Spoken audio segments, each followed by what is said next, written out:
Welcome back to the KFI News Special, Sex, Drugs, and Social Media. I'm Steve Gregory, along with Arachi Carpathian from Fox 11 here in Los Angeles. Our next guest now is the owner of Cyber Safety Cop, Clayton Cranford, joins us now remotely. Clayton, thank you so much for being here. Thanks for having me. Clayton, let's talk about this, because you're former law enforcement, so tell us a little bit about your career, because it's very interesting, and I think it fits perfectly for what we're talking about. Yeah, I was a law enforcement officer for 20 years. I worked for the Orange County Sheriff's Department. I was a school resource officer, a juvenile detective. I was on our county's behavioral threat assessment team. And as a sergeant, I ran our drug education program. And all of those things all had the internet involved. But as a school resource officer back in 2012, I was faced daily with students and with parents who were in situations and they weren't prepared for them. Usually the situations were really, really horrible, as your earlier segment kind of outlined. And so I wanted to come up with an idea that we could help students and parents to better manage these situations and maybe prevent them. So what does Cybersecurity Cop do? So we travel all over the United States and we talk to students in assemblies K through 12. And we also speak to parents and parent education. And we try to do it in a way where we are impacting those students on a really emotional level. So what we've realized is that after doing this for 12 years, it's not what kids know. Kids know everything. They know all the internet safety rules. If you ask them, give them a quiz on internet safety, they're going to pass 100%. The problem is what they believe. And they believe that their real world and their digital world are two different worlds. So we try to talk to them in a way and tell them stories that kind of hits them down more in here. And so they maybe changes the way they think about it. And then the other part is parents. We need parents to get radically involved in their child's digital world. So we want to give them the tools and resources to do that.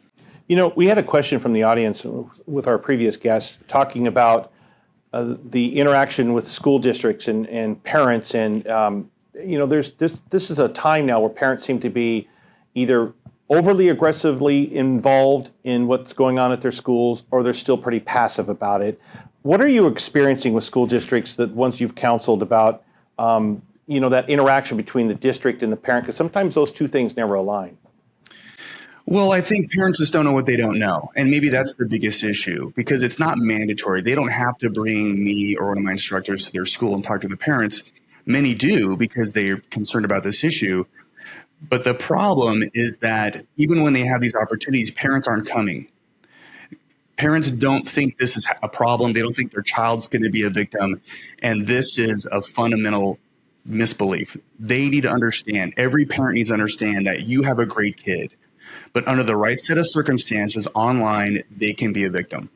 Well, I was just talking, interestingly enough, to one of our audience members about the fact that as a parent, you control what you can control, right? And you feel like, okay, I'm raising my kid right. I've laid the foundation. I've armed them with what they need to do when they're out in the real world.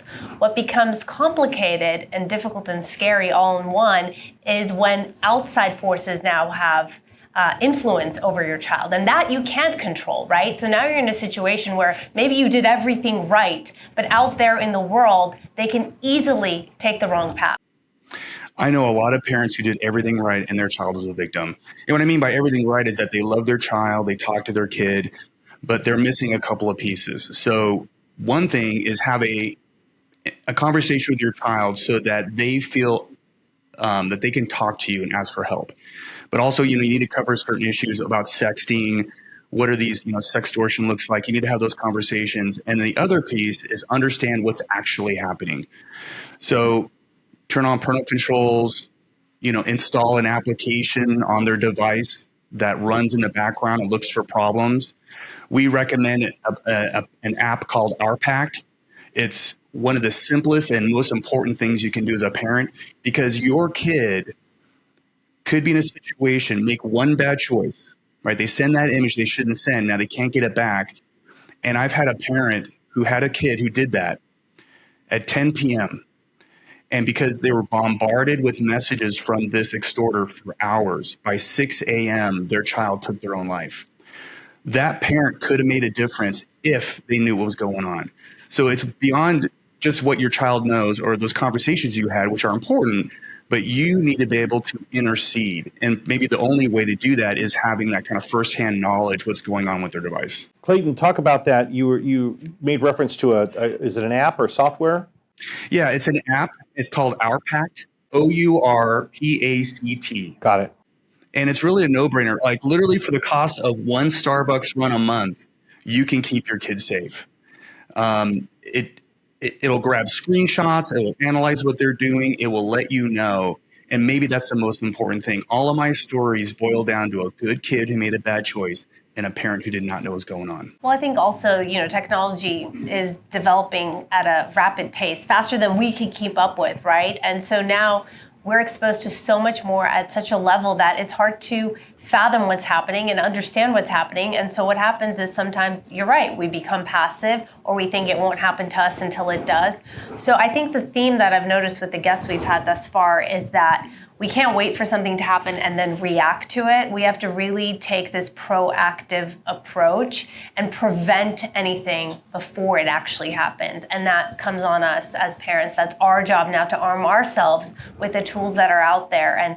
And many of the things that were mentioned today, I have to admit that I'm not even familiar with most of this. So if I'm not even familiar with it and I'm in the news and I'm pretty much think of myself as knowing a little bit about what's going on, it's pretty scary to be sitting here and hearing these things for the very first time. There's always something new. And this is the challenge. So I would encourage parents, go to my website, cybersafetycop.com. You can sign up for a free membership. We will send you an email every other week about something you need to know, a new app, new technology, how to talk to your kid about it. We have resources for you and your child, because one of the other issues too is not just awareness, but actually making a child who is resilient. Your child needs to know what the problems look like, but also what to do if they get into some situation of trouble. They don't know how to get out of it. They need to know what to do. I kept thinking back to when I was in high school, back when pagers were all the rage. But when I think about the smartphone now, and I think about how valuable that tool is, especially, unfortunately, we have to deal with active shooter scenarios. We have to deal with other scenarios that are going on. That communications between the parent and the child is pretty critical, pretty crucial. I think now parents are used to having that connection. But at the same time, those phones have turned into sort of a nightmare, right? Without a doubt. So I'm trying to think back to when I was in school, and now that's a whole host of new problems. Yeah, we have parents giving their children phones at younger and younger ages. We never used to do a K through 3 presentation when I started doing this 12 years ago, and it was a handful of years ago, maybe 5 or 8 years ago, we started doing it because these kids have phones. Parents are giving their children phones because they think this is making my child more safe, but what they don't realize is they're opening up this world to their child that would never have been available to them without that device. So perhaps my most important tip I can give a parent is wait as long as you can. Do not give them the phone until they actually need it. Don't give them social media until maybe they're in high school. There's no downside to doing it. In fact, there's a huge upside, and we know that through lots of research that the earlier you give a child a device and the earlier they get social media, the more it negatively impacts their mental health. And it opens them up to drug access through drug dealers. The number one cause of death for young children is drug overdose. Number 2 is suicide. And we're shoving phones in our children's hands at much too young ages, and we're not thinking about the consequences. So what age would you recommend someone give their child a phone? I'm thinking back, I think I didn't get one until I learned how to drive. That's not a bad call. In fact, I would encourage a parent to wait. And if you want to wait till your child's 16, I don't think that's a bad call. What I did in my home was when my boys were in middle school, I gave them a flip phone. It gave me the ability to call them and text them, but they didn't have access to the internet. A lot of parents are choosing phone connected watches, like an Apple device, Apple Watch. This is a choice that would allow you to call your kid and track them without giving them access to the internet or a phone with a camera. We've been talking with Clayton Cranford. He's the owner of Cyber Safety Cop. Great information about the counseling he does and the consulting he does with school districts around the country. He is also a former law enforcement, school resource officer, a juvenile investigator, threat assessment officer as well. Clayton, in your role doing threat assessment, what were some of the biggest red flags that you were noticing in schools? I mean, what are in what ages? There was a stat one time I was doing a story with the LA County Department of Mental Health, and there was at one time when I went to do the story, there were 41 credible threats with young people in school districts, whether they were harming themselves or harming others. There were 41 credible threats at that time that they didn't want the public to know about. Talk about some of the threat assessment that you do and how that is involved in the school districts. Yeah, and actually, I travel all the United States training school districts how to do behavioral threat assessments. So probably the number one sign is going to be leakage. They're going to be talking about homicidal thoughts and sometimes suicidal thoughts, and those things will be produced in social media, conversations with people not the intended victim. And so it's just things that are, words or images of concern is usually what gets somebody on our radar. And then once we start digging in, we tend to see someone who's very interested in weapons. Maybe they have a grievance. There's an issue going on that they feel like violence is their solution. And often there's an interest in other past school shooters. And we find out a lot about that by digging into their social media, looking into their internet search history. We have a question in the audience now. Jacob's heading over there now. Hi, I'm a teacher in LA County, and I guess twofold. Is your outreach beyond Orange County? And can you describe a little bit about your outreach? Is it to the administration of districts? Is it to students within school districts and schools, professional development for teachers, et cetera? Yes, well, we go everywhere. So we travel all over the United States. And when it comes to our training, we do an educational piece for educators and administration, so professional development. But we also then do community outreach presentations for students and for parents. And we can do those at schools. We might do them at a church. And when we talk to students about social media, we also do a presentation about vaping, marijuana, and fentanyl. But when we talk about social media, we talk about three big ideas. Number one, the real world and the digital world are the same world. We talk about sextortion and sexting and the reputation consequences and the potential issues. And then we talk about threats. And then lastly, we talk about how to create a positive online reputation. So try to take it and end with a positive, because our children are going to be given social media at some point, and we need to make sure that they understand that their digital footprint matters. Well, you were mentioning some of the topics and how you present the research that you have to students. You said you tried to tell them stories that actually gets them, I guess, emotionally, right? Can you give some examples of what that would look like? Yeah, I mean, all the stories we're telling are stories from our experiences as investigators, as counselors. But, when we talk about, we're talking to a group of high school students, and we're talking about not sending an intimate image of yourself to another person, someone you know or don't know, but often they're sending it to people they do know, and those images get out. So we just say, look, if you're in high school and you're dating somebody, is that a relationship that's going to last forever? And everybody in the audience, I got a gymnasium with 800 students, are all cracking up. I'm like, yeah, sooner or later you're going to break up. I don't want to ruin the romance, but it's not going to work out. But if that image is given to that person, that image doesn't break up. It goes on forever. So you need to ask yourself kind of a grown-up question, which is, what do I have to lose? And a couple of years ago, we had a young girl, actually a young woman, just graduated college, reaches out to me and she says, I gave an image to my college boyfriend because I loved him. We broke up, and now that image is on a website. She contacted that website. She said, this is my image. You don't have permission. Take it down. And they said, we'll take it down for $1,000. And she called me. She said, can you help me? I said, well, where's this website? And as it turns out, it's in a different country. So I said, ultimately, law enforcement can do nothing for you. And then she asked, should I give them the money? And I'll ask high school students, should she give them the money? And they all say no. So she's left with a situation that she cannot fix. And the question our students need to be asking themselves is, what does this mean to me? What do I have to lose? And this poor young woman in the end said, maybe I can change my name. Wow. Are you seeing that a lot then, Clayton? That's pretty interesting to me. We just had someone from Homeland Security Investigations on, and we were talking about transnational crime and how this sort of fits into that mold. And are you saying that our federal government wouldn't be able to intervene or help in that situation? No, because if this is in a government that's not friendly to us, like, the Ivory Coast or something like that, they can't do a whole lot.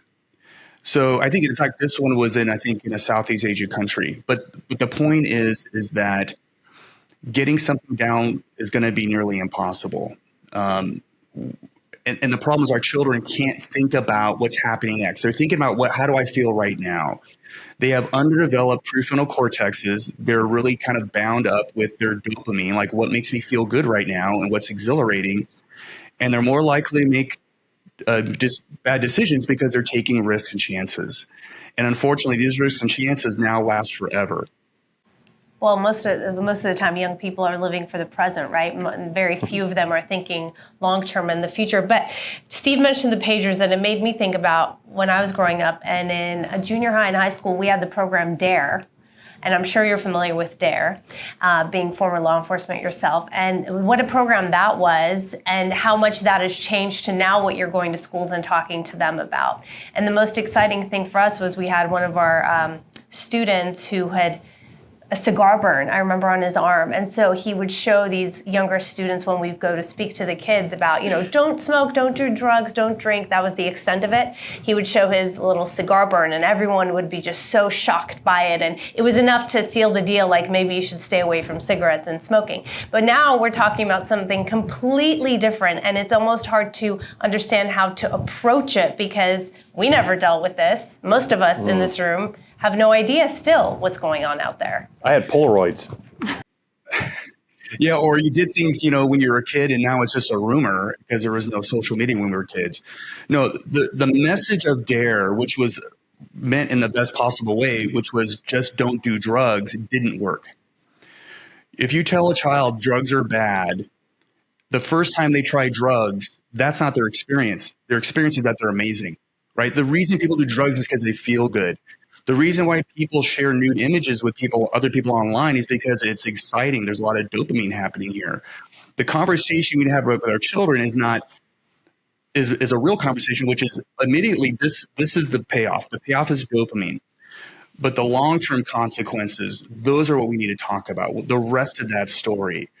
And we share a story with students where we give them the rest of that story. And maybe that's how we can kind of change the way they think about it. We've been speaking with Clayton Cranford, the owner of Cyber Safety Cop. He's also the author of the book, Parenting in a Digital World. Clayton, before the break, we were talking a little bit about some of the challenges you have in schools and trying to get that message into young people, underdeveloped minds. Tell us a story, or do you have a case study where a success story, where you had a situation where a young person was kind of on the cliff or on edge, and then you were able to reach that person? Yeah, so we've had a student who she had a sixth grade boyfriend who asked her to send him a nude image to prove she was in a committed relationship. And unfortunately, she did that. The result of that was that image then being shared with multiple boys at that school. And the night leading up to her first day in seventh grade, she got multiple messages from those boys saying, we have this image of you, now send us an image. So in a way, she's being sextorted here by her peers. So she shows up to school the next day, and she went into my office because I was the school resource officer in that school, and I had a relationship with those students. And she came in there, she says, I made a mistake and I need help. Our kids are going to make bad choices. Like, that's a given. But they need to know what to do. Like, how do I manage this situation that I'm in? I want students to know that they're not alone. So whether that's a parent, hopefully it's a parent, but maybe another adult in your child's life. And I think parents should sit down with their kid and have a conversation with them and say, look, if you make a mistake, in fact, I kind of expect you to, no matter what it is, no matter how embarrassing it is, I want you to come to me and ask for help. And maybe ask your student, if it wasn't me, if it was something that you didn't feel comfortable talking to me about because you're afraid or scared, is there another adult that you have at that school that you trust that you could go to? Because our parents love our kids, but there are some things your child may not feel comfortable talking to you about. They're afraid that they're going to disappoint you. So I hope your child has another adult at that school that they could do that with.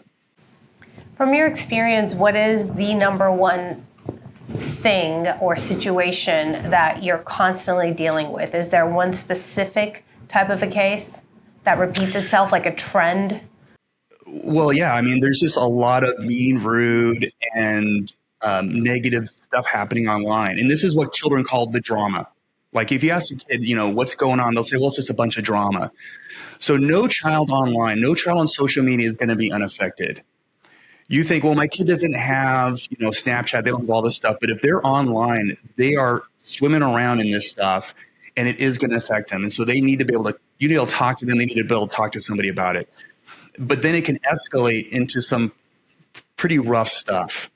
And then we also are dealing with threats. There's a lot of threatening behavior happening online, and I investigated a lot of them. And most of them didn't amount to a credible threat, but it does create a fear response in that student. And it's really difficult to be educated when you're in fear. And our children today, more than any other time in 20 years, are struggling with mental health. They are anxious and they're scared and depressed. And social media is like kerosene being thrown on that fire. How many schools do you talk to on average in a year or in a month? We probably talk to 300 schools in a year. We have 5 or 6 instructors, and we're speaking at a school almost literally every day of the week. And are you noticing this problem or the series of problems in any particular part of the country, or more than any other part? No, I think it's a kind of a global issue. I speak to students on the East Coast and the West Coast, and the problems are all the same. And again, a parent who is engaged in their child's life but not in their digital world is missing a huge problem. The chances of your child being a victim of physical violence is lower now than it ever has, but nearly 83% of all human trafficking and sexual exploitation cases begin on a child's device. So we need to kind of take our eyeballs as a parent and turn them in on our child's digital world and be involved in that. I'm sorry, you said 83% of human trafficking? Yeah. In 2022, all active human trafficking and sexual exploitation cases began on a mobile device. Wow. What was the youngest age that you're aware of that this has occurred with? Very young. So I have students, let's see, about every week I have a parent calling me and asking for advice. So I had a parent call me not too long ago. His 7-year-old is on Roblox, which is an online game. It's similar to Minecraft. And he's messaging with another player who he thinks is someone his age, but it turns out it's an adult who's having a very sexually explicit conversation with their child. And that parent did not know about this until they went to my presentation. And I said, you need to be looking into your child's gaming and who they're chatting with. He goes home and looks at his child's Roblox chat history, and his life is shattered. So there's a lot going on, even with our very little kids, that we need to kind of wrap our brains around. And my website will give you the tools to do that. My book will walk you through it step by step. You don't have to be an expert. You just have to be engaged.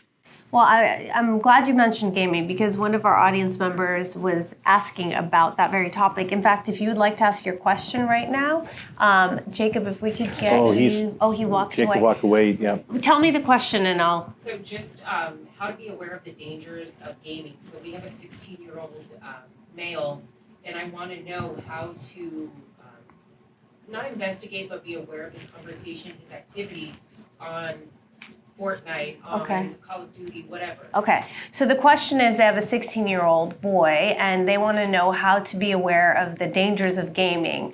How do they, as parents, know what he's up to? How do they, I guess, walk that fine line where he doesn't feel like you're watching and Yeah, hovering exactly. over him. At the same time, you kind of are without him knowing what's going on. So you're trying to keep him safe and be aware. All of I encourage parents to invade their child's privacy. If you want your child's privacy to be 0, it should be. Like, you have the moral and legal right to do it. So, and you can blame me. It's totally fine. With regards to regards to gaming, almost all these games have parental controls. So I would encourage you to go to my website. I have a page on my website that rates and reviews games. My book and also my website has step-by-step guides on the parental controls, especially Fortnite and Roblox and Minecraft. CommonSenseMedia.org also has excellent resources and tools for you that would help kind of fill in the gaps that I don't have. But when it comes to some games like Call of Duty, you're not going to have as much control because those games are supposed to be for teens, and those games don't build that in. So Roblox and Minecraft, they have a reason to create more parental controls in there and to protect children because it's really skewing to a younger age. When my boys, who are now in college, when they were playing Minecraft, I had that dialed pretty tightly. I knew what was going on. I could control who can communicate with them. But when they're playing Call of Duty, I didn't have that level of control. So what I would do is I would pop in the area that they're playing this game and listen to what's going on. You might be concerned at the kind of things that people are saying in these gaming environments. It can be very, very caustic. But also, you need to also be comfortable with your child in those environments and understand that, or more importantly, that they understand that they cannot be sharing their personal information with the people that they're playing if they're playing in an open kind of gaming environment. Clayton, I appreciate your time very much. We have gotten a lot from this. This is amazing information. Again, that's Clayton Cranford, owner of Cyber Safety Cop. And he's got a book called Parenting in a Digital World, and you can get in touch with him through cybersafetycop.com. Clayton, thank you so much for your time. Much appreciated. Very Thank you, everybody. informative.